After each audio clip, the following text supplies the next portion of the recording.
Assalamualaikum everyone and welcome to my YouTube channel Study with Hatija. I'm Miss Hatija and today we will be discussing a very important topic of class 12th physics chapter 17 electronics, that is a transistor. यानी आज के इस complete video lecture में हम transistor की definition, उसके uses, उसकी types, उसकी वर्किंग, उसके सिंबल और बहुत कुछ डिटेल से स्टडी करेंगे. So let's start with our lecture shall we. बिस्मिल्लाहिर्रहमानिर्रहीम. सबसे पहले हमारे पास आता है कि what is the definition of a transistor, यानी कि ट्रांजिस्टर है क्या. What is a transistor? तो transistor is a device that is used to regulate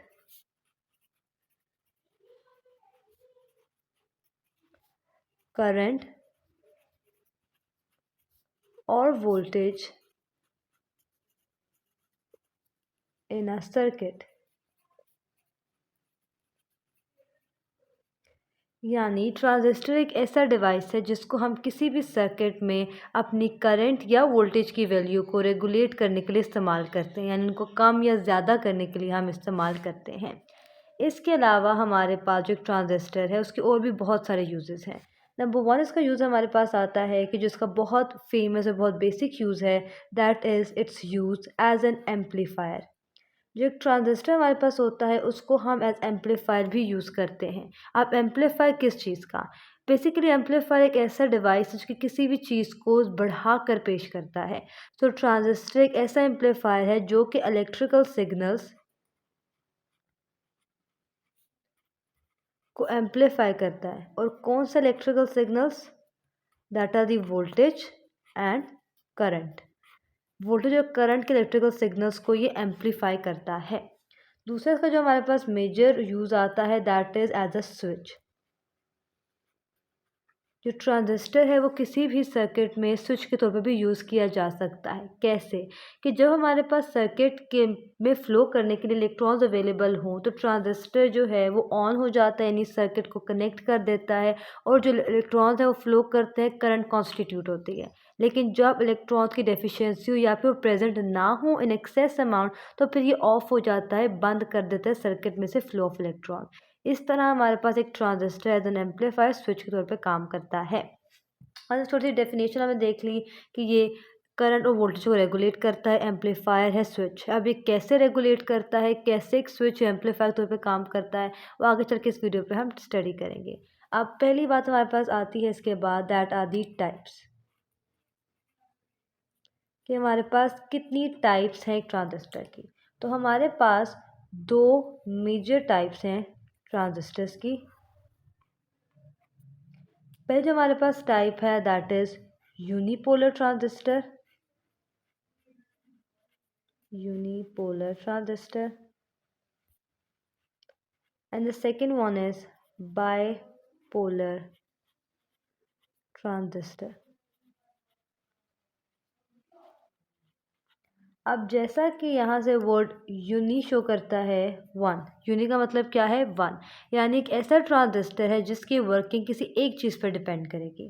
तो यूनिपोलर ट्रांजिस्टर ऐसे ट्रांजिस्टर हैं जिसकी वर्किंग डिपेंड करती है मेजॉरिटी चार्ज कैरियर्स पे. यानी working of unipolar transistor depends upon majority charge carriers only. यानी अगर ज़्यादा मेजॉरिटी चार्ज कैरियर्स होंगे तो उतनी एफिशिएंट इसकी वर्किंग होगी, अगर नहीं होंगे ज़्यादा तो उसकी एफिशिएंट वर्किंग नहीं होगी. अब अगर इसकी एग्जांपल हम देखें तो इसकी एग्जांपल में हमारे पास क्या आता है? इस एग्जांपल में वापस आता है field effect transistor.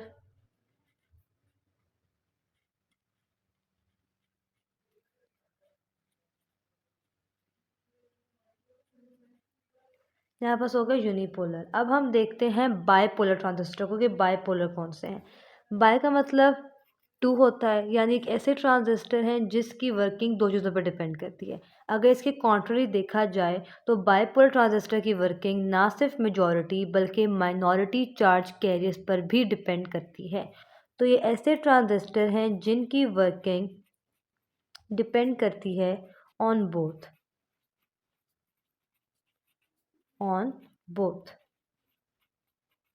majority and minority charge carriers.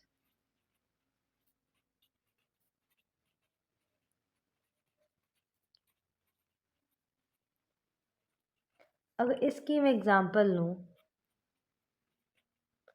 तो इसकी एग्ज़ाम्पल मेरे पास एक तो NPN ट्रांजिस्टर आता है, इसके अलावा इसी के ऑपोजिट या इसके कॉन्ट्ररी हमारे पास PNP ट्रांजिस्टर आता है। अब बेसिकली अगर मैं फेडरल की बुक को आगे लेके चलूँ तो फेडरल की बुक में हमारा यूनिपोल ट्रांजिस्टर से कोई भी काम नहीं है।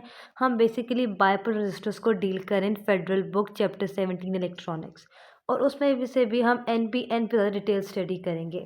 अगर अब मैं इन दोनों ट्रांजिस्टर्स की आपको डेफिनेशन या एक्सप्लेन करूँ, सबसे पहले हमारे पास आता है NPN। अब इसकी मैं डायग्राम कुछ ड्रॉ करूँ तो मेरे पास ये कुछ इस तरह होता है कि दो N है, उनके दरमियान एक P है। अभी बनता किस तरह है? ये इस तरह बनता है कि जब हम दो PN जंक्शंस को इस तरह बाय फोर्स कंबाइन करें कि जो उनकी P टाइप सेमीकंडक्टर वाली साइड है वो आपस में मर्ज होके वन बन जाए, यानी हमारे पास दो PN जंक्शंस जुड़ के इस तरह लुक दें। या फिर हम इसको इस तरह भी एक्सप्लेन कर सकते हैं कि जब हम एक P टाइप सेमीकंडक्टर को दो N टाइप्स के दरमियान सैंडविच कर दें तो हमारे पास NPN बनता है। अगर इसकी डेफिनेशन लिखूँ तो हमारे पास आएगा कि when one p-type semiconductor, this is for semiconductor, is sandwiched between two n-type semiconductor तो हमारे पास NPN बनता है। सिंपली हमने एक P को दो N के दरमियान दबा दिया। इसी के ऊपर हम देखते हैं PNP। PNP कुछ इस तरह आता है कि दो P होते हैं साइड्स पे, दो P हमारे पास और सेंटर पे एक N प्रेजेंट होता है।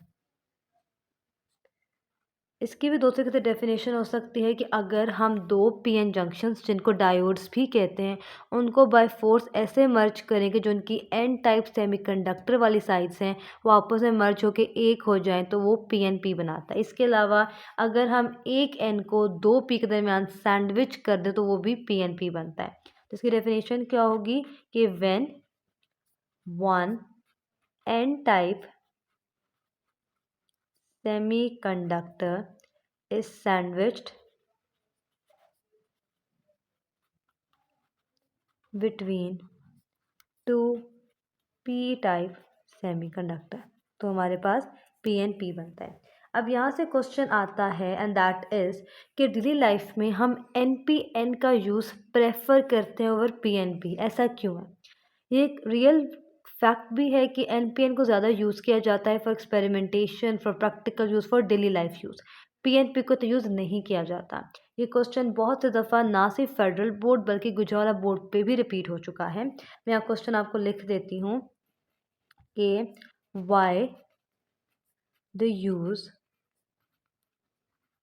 Of NPN is prefer over PNP, यानी NPN का यूज़ PNP के ऊपर प्रेफर क्यों किया जाता है।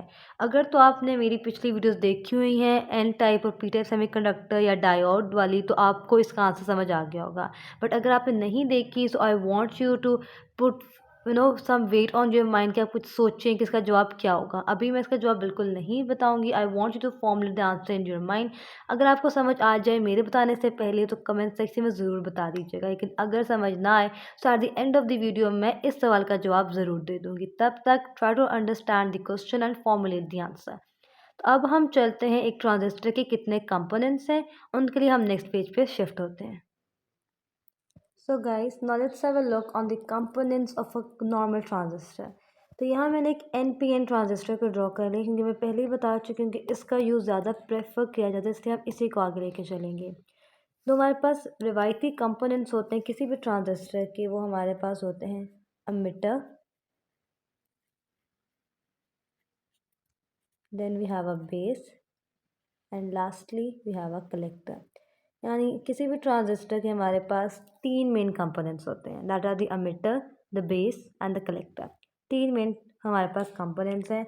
अगर मैं यहाँ से आपको बताऊँ तो मेरे पास जो ये पहला है एन, ये मेरे पास मेरा एमिटर है, राइट गाइस। जो मेरे पास ये पी होगा ये मेरे पास मेरी बेस है, और the last one that is the N मेरे पास कलेक्टर है। यानी यहाँ से इतनी बात समझ आ गई कि मेरा जो एमिटर होगा वो नंबर 1 हमारा कंपोनेंट है, फिर सेंटर वाली हमेशा बेस होगी और लास्ट वाली हमारे पास कलेक्टर है।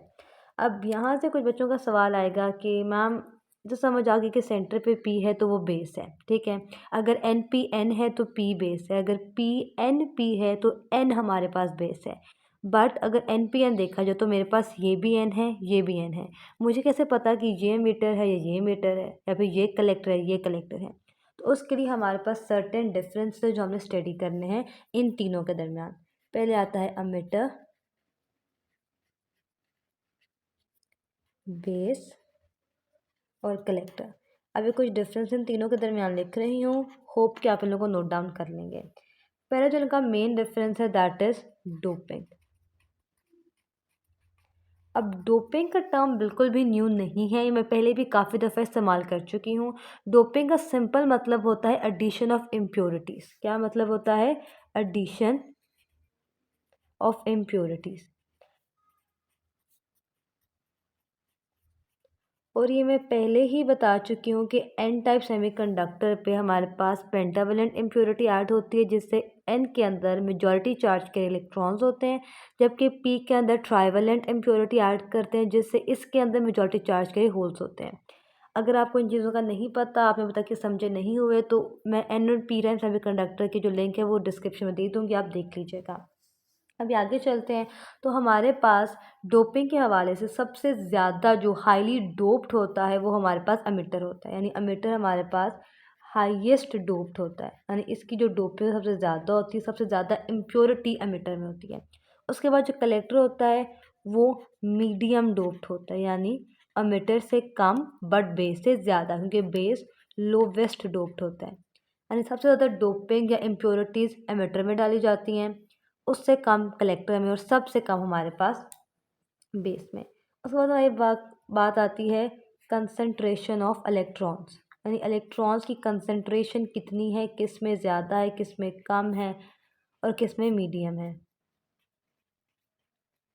जैसा कि मैंने बोला कि डोपिंग एन टाइप में करते हैं तो इलेक्ट्रॉन्स पैदा होते हैं, तो ऑब्वियसली जिसमें ज़्यादा डोपिंग है उसी में ज़्यादा इलेक्ट्रॉन्स भी होंगे, तो एमिटर की जो कंसंट्रेशन इलेक्ट्रॉन की वो हाईएस्ट होगी,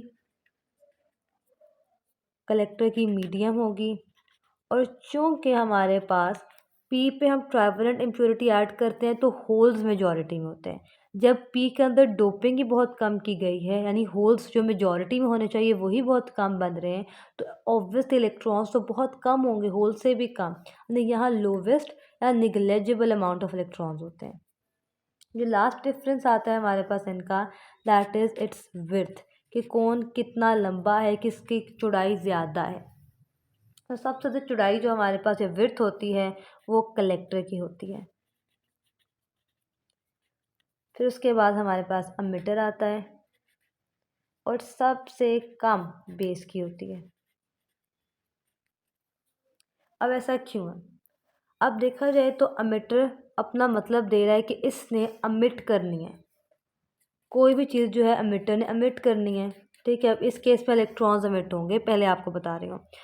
तो अगर इसने इलेक्ट्रॉन्स एमिट करने हैं तो इसमें हाईएस्ट इलेक्ट्रॉन की कंसंट्रेशन होनी चाहिए, और वो कैसे आएगी? हाईएस्ट डोपिंग करके। दूसरी बात, कलेक्टर ने क्या करना है? कलेक्ट करना है इलेक्ट्रॉन्स को, तो उसके पास जो उसकी विड्थ हो, जो उसकी चौड़ाई हो वो ज़्यादा हो, जितना वो चौड़ा होगा उतना ही ज़्यादा उसके अंदर इलेक्ट्रॉन जो है वो कमोडेट कर पाएगा। जहाँ तक बात आई बेस की, तो बेस सिर्फ एक पैसेज दे रही है एमिटर से कलेक्टर तक इलेक्ट्रॉन्स का, तो ये जितनी थिन होगी, जितनी कम डोप्ड या कम इसमें इलेक्ट्रॉन्स होगा उतना ही बेहतर होगा। तो डिफरेंस आपको याद रखने हैं। अब जो बेस की हमारे पास विड्थ है वो इतनी कम होती है अप टू 10⁻⁻6 मीटर। कभी कभार जो वैल्यू है ये एमसीक्यूज में पूछ ली जाती है कि जो बेस है उसकी विड्थ मिनिमम या मैक्सिमम कितनी होनी चाहिए एक आइडियल ट्रांजिस्टर में, तो 10⁻⁻6 मीटर होनी चाहिए। अभी छोटा सा हम यहाँ देख लेते हैं इनके सिंबल्स।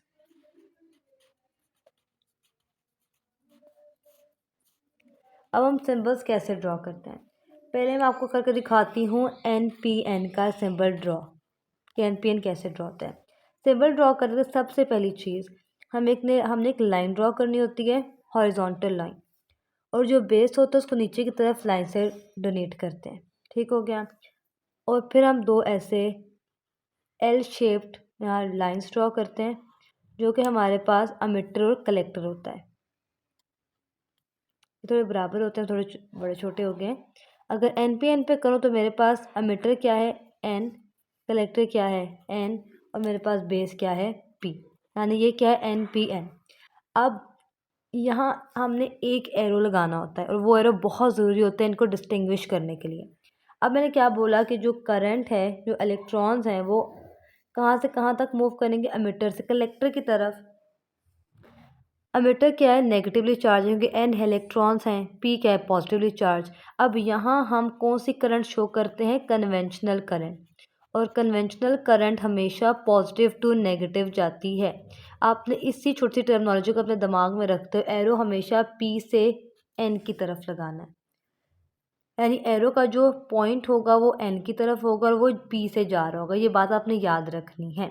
अगर अभी मैं इसी के साथ PNP का भी सिंबल ड्रॉ करूँ तो कुछ इस तरह बनेगा, एक हॉरिजॉन्टल लाइन, ये मेरी बेस, ये मेरा अमिटर, ये मेरा कलेक्टर, वो होगा P, और यहाँ भी P, और यहाँ मेरे पास एक N आएगा। अब यहाँ गौर करना, कन्वेंशनल करंट होती है पॉजिटिव टू नेगेटिव, तो एरो यहाँ इस तरह लगेगा। कभी भी आपने ये नहीं सोचना कि क्योंकि करंट अमिटर से जाए कलेक्टर पे तो एरो ये आएगा, ये एरो हमेशा कन्वेंशनल करंट के अकॉर्डिंग ड्रॉ होगा। तो NPN पे एरो P से N की तरफ जाएगा, यानी डाउन से अपवर्ड जा रहा है। PNP पे एरो P से N यानी अप से डाउनवर्ड तक जा रहा है। ये अक्सर हमारे साथ होता है MCQs में, क्योंकि SLO बेस लर्निंग आ गई है, तो MCQs पे दिया जाता है आपको, ये जो N वगैरह मैंने लिखे ये नहीं लिख के दिए जाते, और सिंपली आपको डायग्राम दे दी जाती है, और आपने फिर एरो देख के अपना दिमाग लड़ाना होता है कि ये NPN है, ये PNP है। हमेशा याद रखना कि जिस तरफ एरो पॉइंट करेगा वो N होगा, और जहाँ से निकल रहा होगा वो P होगा। अगर एरो इस तरफ पॉइंट करेगा ये N है, अगर ये N है यानी अमिटर N है, तो कलेक्टर भी N होगा, पीछे बेस बची वो P होगा, तो ये NPN होगा। सिमिलरली विद दिस केस, अगर एरो डाउनवर्ड पॉइंट कर रहा है यानी डाउनवर्ड बेस है, तो बेस N है, पीछे दो बचे वो P होंगे, तो PNP। तो गाइस अब हमारे पास एक लास्ट पॉइंट रहेगा, the most important, that is the working of a transistor. तो अब चलते हैं वर्किंग की तरफ। So guys now let's have a look on the working of a transistor. तो वर्किंग ऑफ ट्रांजिस्टर में हम क्या देखेंगे कि जब हम अपने ट्रांजिस्टर को बैटरी के साथ कनेक्ट करते हैं, एक सर्किट में लगाते हैं, तो वो किस तरह वर्क करता है, किस तरह उसमें से करंट जो है वो पास करती है। सबसे पहले सिर्फ हमारे पास वर्किंग का होता है the biasing of the transistor. अब बाइसिंग क्या है, मैं पहले भी इस पर छोटी सी वीडियो अपलोड कर चुकी हूँ। बाइसिंग हमारे पास बेसिकली अपने ट्रांजिस्टर या अपने डायोड या किसी भी इंस्ट्रूमेंट को बैटरी के साथ जोड़ना बाइसिंग कहलाता है। अगर आपने अपने ट्रांजिस्टर को जोड़ा है बैटरी के साथ, तो आप कहेंगे आपने अपने ट्रांजिस्टर की बाइसिंग की है, यानी बैटरी के साथ कनेक्ट करना इज कॉल्ड बाइसिंग। मैं दोबारा छोटा सा एक रिव्यू दे देती हूँ छोटा सा। हमारे पास दो तरह की बाइसिंग होती है, एक फॉरवर्ड बाइसिंग और एक रिवर्स बाइसिंग। फॉरवर्ड बाइसिंग पे हम क्या करते हैं, हम अपने N टाइप को नेगेटिव टर्मिनल के साथ और P टाइप को positive terminal of the battery के साथ कनेक्ट करते हैं, जबकि रिवर्स बाइसिंग पे हम N को पॉजिटिव के साथ और P को नेगेटिव के साथ कनेक्ट करते हैं। ठीक हो गया। और हमने उसकी बाइसिंग कैसे करनी है अपने ट्रांजिस्टर की, हमने इसमें दो बैटरी इंट्रोड्यूस करवानी है, एक इधर कुछ इस तरह,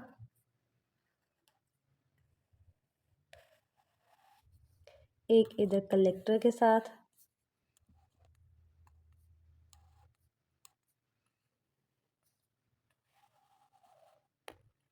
और अपने अपनी बेस को दोनों के साथ कॉमन रखना है।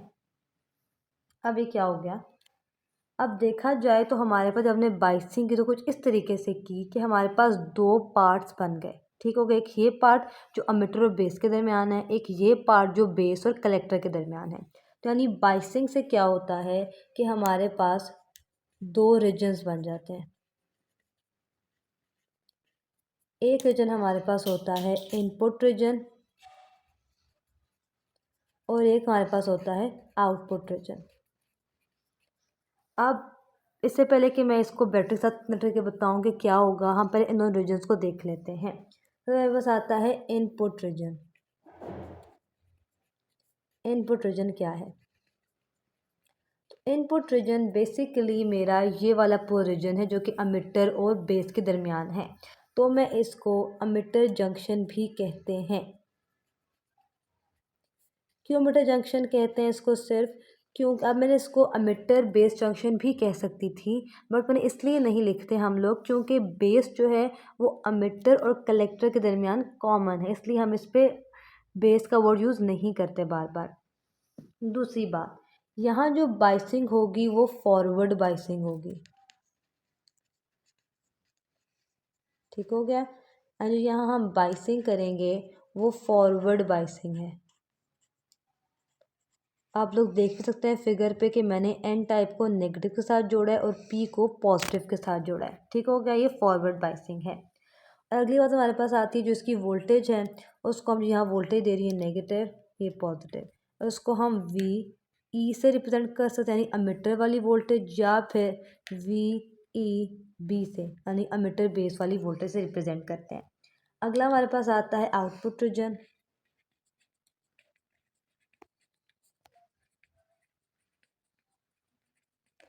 ये सारी आपको एक्सप्लेनेशन लिखनी है, वर्किंग के पहले आप सब बताओगे फिर अपनी डायग्राम को एक्सप्लेन करोगे जब भी पेपर में लिख रहे हो तो। अब इन आउटपुट रीजन में क्या होता है हमारे पास? आउटपुट रीजन हमारे पास ये रीजन है बेस और कलेक्टर के दरमियान वाला, इसको हम क्या कहते हैं? Collector junction. अगेन वही रीज़न, बेस का नाम इसलिए यूज़ नहीं कि क्योंकि ये कॉमन है। दूसरा होता है इसके ऑपोजिट, यहाँ फॉरवर्ड बाइसिंग थी, यहाँ रिवर्स बाइसिंग है।